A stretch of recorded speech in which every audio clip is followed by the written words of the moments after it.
What's going on, beautiful people? Thank you for returning back to my channel, The Root Wave. In this episode, I have Mellissae Lucia. Please say hello to the audience. Let us know where we can find you, please. Hello, delighted to be here. One of these beautiful humans that I've met through the internet and through Instagram. And I'm an artist and an adventurer. I write books and I teach workshops, and I'm currently writing a series of books, which is how this conversation happened, about getting the fuck out of the way of your creativity and creating new rules to live in a culture that doesn't recognize the value of slowing down and wasting time.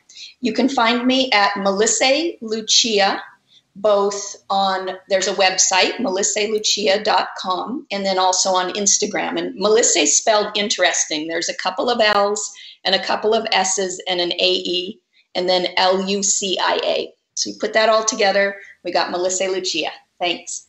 Thank you so much. I'm going to put all the information somewhere around here so that way everyone can find you, because I think it's very important to support one another, especially when we're talking about things that are helping each other and also making us better people. So let's get into it. We have been following each other for a little bit, but I posted something the other day that you responded to, and then I responded to as well. And I'm going to put that up on the screen, but I'm going to read it out loud as well. It says, "The whole culture is telling you to hurry, while the art tells you to take your time. Always listen to the art." And I'm not sure why I found that quote. I just posted it. It caught my attention. And then you mentioned that you were writing a book on it, or also dive into this subject. And I wanted to get a little more insight on your thoughts on that quote, what it means to you, and what it is that you're working on in regards to that quote as well, please. Yes, absolutely. An amazing quote, and so in alignment with the shifts that I feel we are in culturally.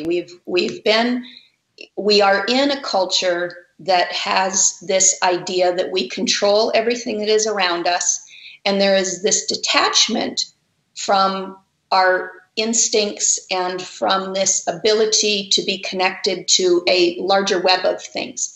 And artists tend to be people who tend to be, and I'm saying this in a good way, not a bad way, tend to be more sensitive. They're reading things on a different levels. There's this amazing Jay-Z quote. I'll send you the quote about how artists are able to track things that most people don't notice in their busy lives, and that telling about these things that you see is a total game changer. And so with that quote, talking about how our culture is in this obsessive pushing to be more productive and to drive your own ship and to make things happen, this hustle, hustle, hustle. The reality thing is that things that are deeply transformative tend to come through much more intuitive and unconscious channels. And then we bring them through and we translate them as the people who are bringing this information through. But you talk to any artist and they'll really, I love your hat, humbled. They'll humbly say, I don't totally know where it comes from, but it's coming from somewhere, and I'm the radio station and I'm tuning in and I'm going to bring it through. And so this idea with this wasting time, that's the title of my book, is Wasting Time, the Pathway to Innovation, is that when you get out of the way of this idea of, I'm looking for this specific thing, we're going to do this thing, your ability to track so many other things allows you to do this process where you're receiving this information and then you're processing and you're making something out of it. But if you have this very distinct agenda, you're going to miss all of these signs and these potentials and this input to ideas that could really take you to some visionary places. So if you're wanting to really transform the world, and as we know, the world's gone insane and we need to come together. We need to come together. And a really essential aspect of this wasting time, this flip of paradigm, is that it's about play, that it's about not having an agenda for what it's going to be, but enjoying the hell out of what you do. And then when you enjoy things, organically, things bubble up. And you know this. I mean, you're a very vibrant person. When you meet another human in this place of play and delight, so many other things fall away. And I really think that this is an essential piece to deal with the social injustices that we have, is that there's all these different camps, and you're over here and you have access to these resources and this and that, and we're this and you're that. If we played together, I'm not saying that it's not there and we don't honor and recognize it, but it would break through the walls. We have to figure out how to break through these walls. We have to figure out how to break through, I'm a Northern European white woman, you're a this, you're a that, I'm different, you're different. We have to come together. And so this play and this wasting time is how we do that. Right, right. No, that's a great explanation. Let me address something real quick. I was going to ask you, how is it that we can help each other out or ourselves out, actually being able to not just be focused like this, but have a broader spectrum in our vision? I was going to ask you that, but I think that question is a little too broad, because there's some people that have no clue, and then there's some people that are on their way. But where I want to start off is in the last few months, I've had the opportunity to be working with a lot of creative people. And one of the things that kills me, because I don't have all their talents, is the lack of confidence and vision that they have in their own work. But you can also see that it comes from systematic oppression of their self-esteem, and I encounter it almost on a daily basis now, and it's amazing. I have it as well. What are some good ways to actually have someone who's creative and knows that they have a vision, enforce their vision and the strength behind their vision a lot more than what they currently have? And this is really true, is that our culture at this time, and this culture of division, this culture of power over, this culture of injustice in access to resources, and in injustice in humanity to certain groups in particular, Black Lives Matter, those, things like that, where there are, no one is denying, well, somebody is, but they're insane. No one is denying that there are systemic issues that have been created in this culture to dehumanize certain groups. There's no question about that. And the interesting thing is, in some ways, the intuitive instincts that an artist needs, that an artist uses, that is essential to follow these visionary ideas, those have very survival aspects to them. And you're talking about the systemic oppression. And so in some ways, these skills and these gifts that are there for really beautiful uses to follow our bliss and find these things that are fascinating to us, they're being used on survival level issues. And so part of this is the healing and the coming together to heal these imbalances.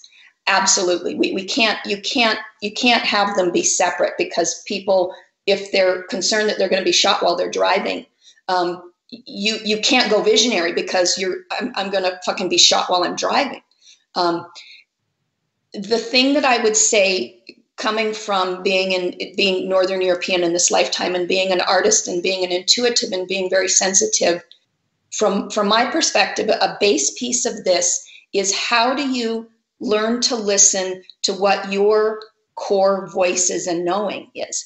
Like that's not, you can't bypass that. Like whatever your healing, your integration, whatever, I believe that what we need comes towards us. And so whoever you are, whatever situation you're in, whatever culture you're in, if you are a person who has these visionary impulses, I believe that in your environment, there are people around you. There are other people who have found their confidence. There are healers. There are energy workers. There are these other people who are there to help you heal and integrate who you are in your tribe, who can speak your language, who can say, I'm Puerto Rican, you're Puerto Rican.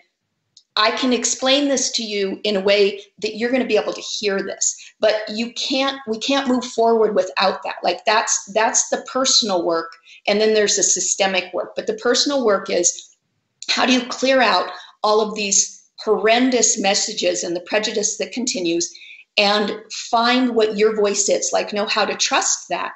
And when you start to trust that voice and make decisions from those voices, you start to grow this confidence bank account, and you start to grow, and you start to see, oh, I did do that. Okay, I have confidence to do this next thing. And we all, you can't bypass that. I had to do that. My insecurities, I had to deal with my insecurities about I'm not smart enough, I'm not good enough, I'm not dedicated enough.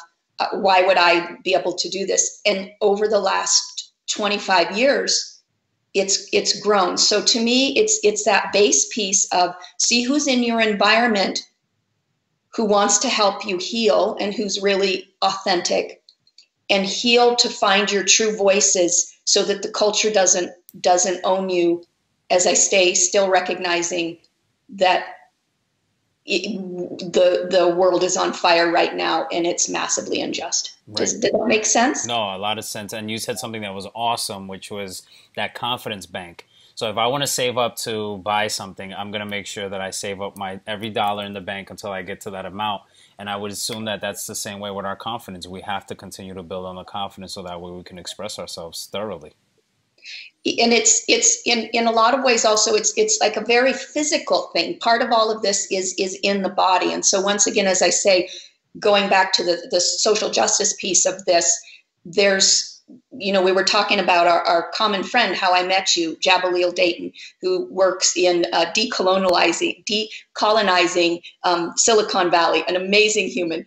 And she does a lot of physical things, yoga and weight training and things, she's an African-American woman, to get into her body so that body piece is really integrated. So that confidence bank account, part of that is going through these situations where your body and your mind and your psyche and your spirit, like all those parts that all those levels we're on, that it starts to get these messages. Wow, look, I did that thing.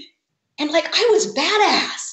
Okay, I'm gonna take it to the next level, this next place that I feel vulnerable. And like for me, I've self-published everything that I've done. I've done lots of workshops, and I've worked with other people. But my edge is getting a publishing contract with a real deal publisher. Like that's where my vulnerabilities come up. That's where my sense of worth. Am I important? Am I smart enough? You know, all this sort of shit that goes on. Like that's my edge this year is my edge is that I'm going to get a wonderful publishing contract for the Waste Time book. Right. Now, let me bring up real quick.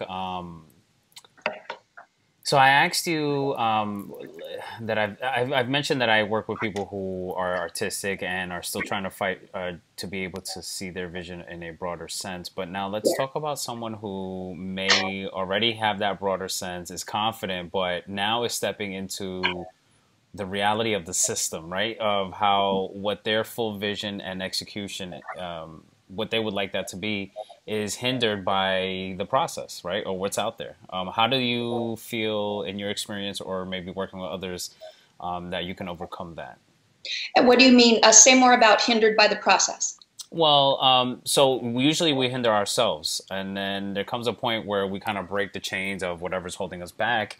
And then we're like, all right, I know what I want to do, and I'm doing it, and I want these visions. But then you realize that systematically, it's not set up like that, you know, whatever that may be, whatever roadblock that may be, the red tape, the bureaucracy, the corporate structure, whatever that may be, that may hinder somebody from actually trying to take their vision full blown and maybe actually making some money out of it or profession out of it.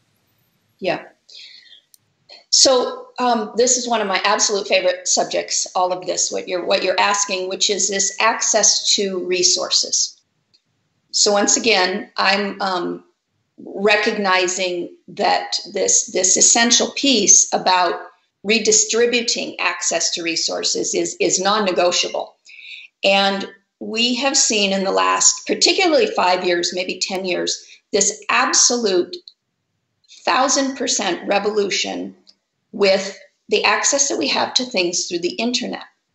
Now, back when I was growing up in the 70s, the access to getting a book published or being on TV in a legitimate way, or being on a talk show or those sorts of things, you had to be at such an incredible level.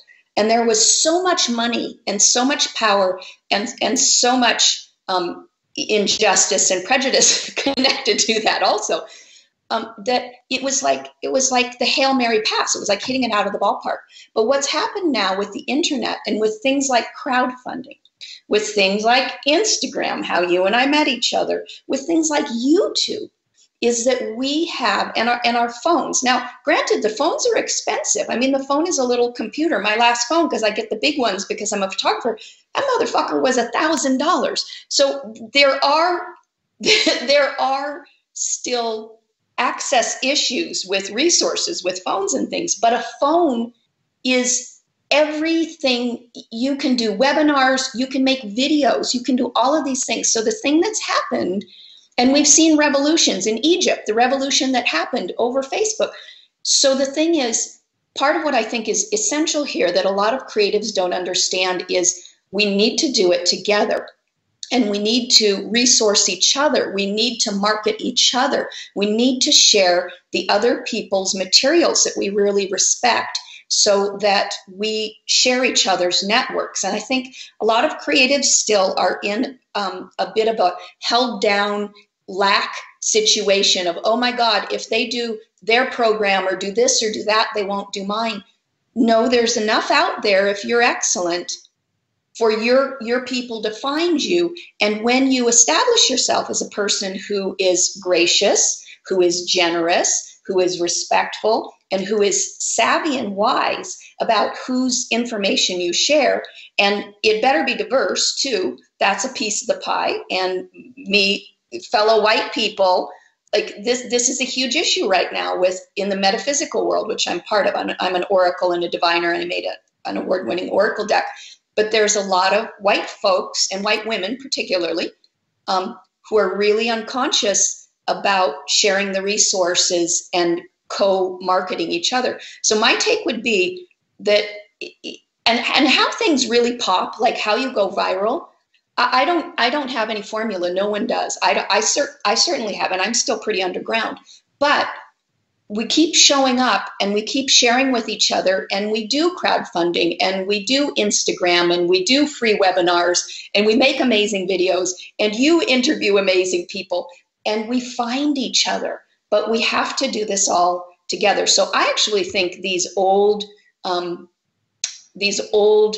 blocks, at least from my perspective, once again owning the white privilege, I feel like there's been some holes blown in those walls with some of those blocks from the past, and I'm thrilled. Yeah, awesome.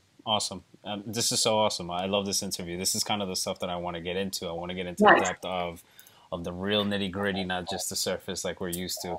Right. I'm going to ask you a personal question. Sure. I want to write a book. Yeah. How do I go about, for somebody who has no clue about self-publishing, how do I go about doing that for myself?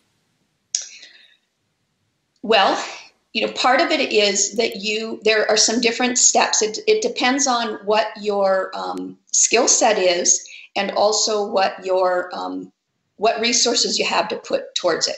So there's different levels of self-publishing, and then there's publishing with publishers. So there's total self-publishing, where you do it all, where you write it. You have to find money for an editor. Like there's do not pass go. Because it's so easy now to self-publish.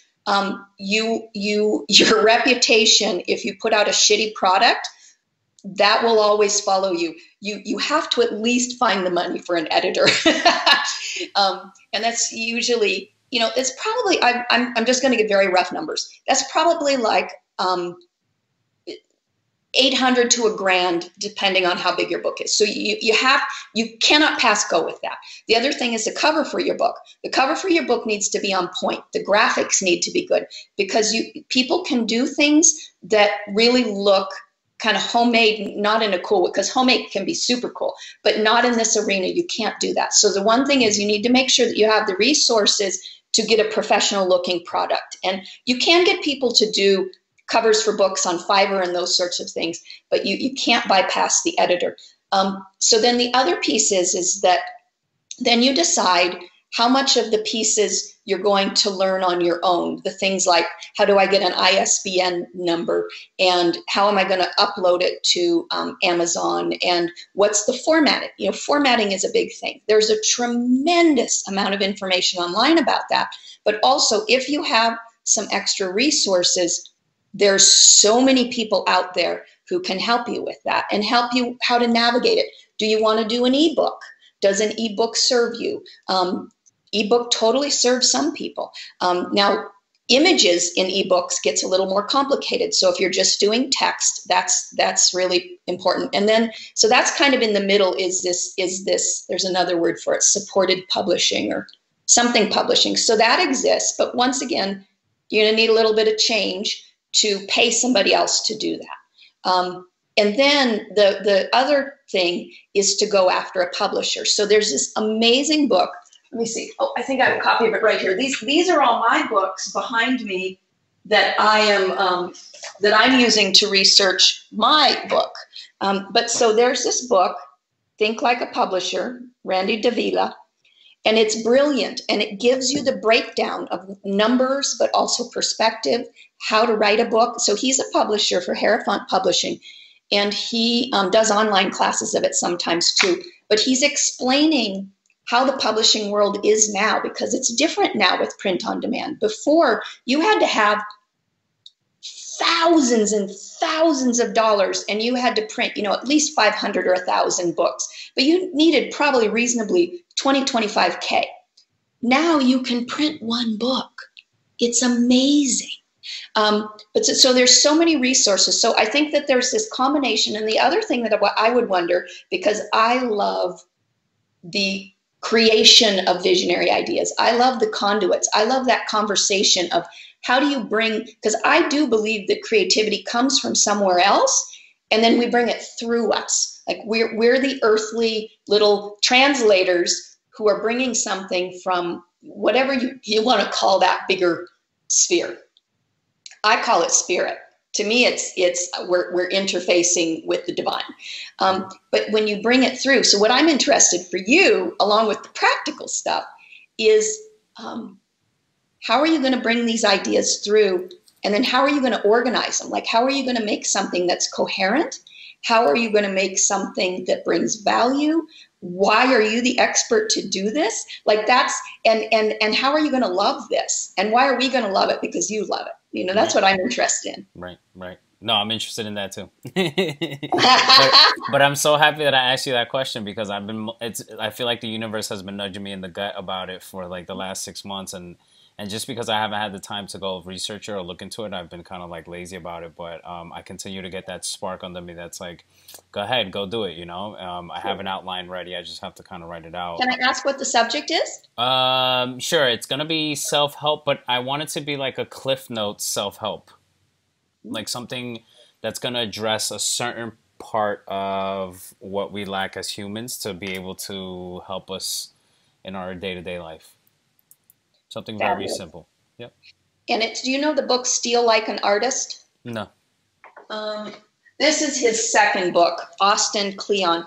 And something else that you can do. So these books are amazing. They're small. You can tell. You see my hands? They're small. Right. And they have illustrations. They have a lot of killer quotes. And they're not overwhelming, but the information is on point. Yes. It is dense. It is fantastic. He's done a third book now too. And this is my vision for my book also, is I want it to be something where people don't feel like they have to have a PhD to jump into this textbook. I want it to be approachable and fun and interesting, but also like, bam, like it hits you. And I have the sense that, you have the same thing going. And I thought about this also. Do you have a blog? Do you blog? I'm going to start also. Yeah. Cause I want to get back into my writing. I mean, not that I've ever done any significant writing, but I've such an interest in it. And whenever I do it, it's amazing. And I want to, so I'm going to be putting a blog on my site soon. So watch out for it, please. So watch out for his blog. So part of what you can do is that when you're making any sort of project, you want to start to build your tribe. You're already building tribe, but also build tribe around that project and that subject. And so my thought is also that some of the main concepts that you have already that you are thinking are what it will be, you got to road test it. So I would blog some of these concepts, kind of, you know, do your shitty first rough draft, you know, and put it out there as a blog, and then let us respond, and let us tell you what you're missing. Let us tell you what really inspires us. Let us tell you what is like, no, not so much. I don't care. And that's the way you're really going to make something that's going to speak to your people. Awesome. Awesome. Thank you so much. The universe doesn't create coincidences. It's all for a purpose, and I really appreciate that you said that, because it's like a kick in the butt right now for me. But it's so inspirational, because I'm like, yes, you just gave me extra confidence in the bank. Let's go knock it out. Yes.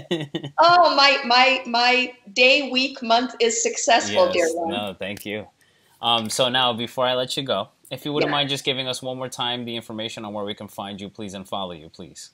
Sure, absolutely. So it's Mellissae Lucia. So it's spelled interestingly. He will put it below. Mellissae Lucia. You can find me. I love Instagram.